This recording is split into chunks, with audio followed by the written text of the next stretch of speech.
Do you do it for your head or your heart, do you think? What do you get out of taking those photographs? Since I was 14, I took photographs. So I always like having a camera and taking photographs. I'm so fortunate. I live in this cottage right on the edge of a cliff opposite the Bailey Lighthouse.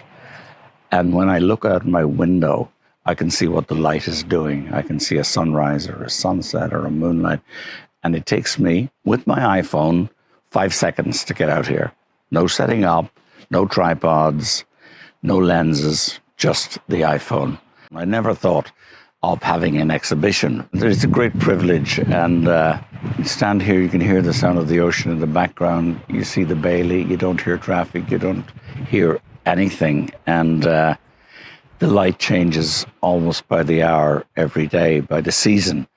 So capturing it on the iPhone, I never thought the quality would be good enough to have them blown up and have an exhibition.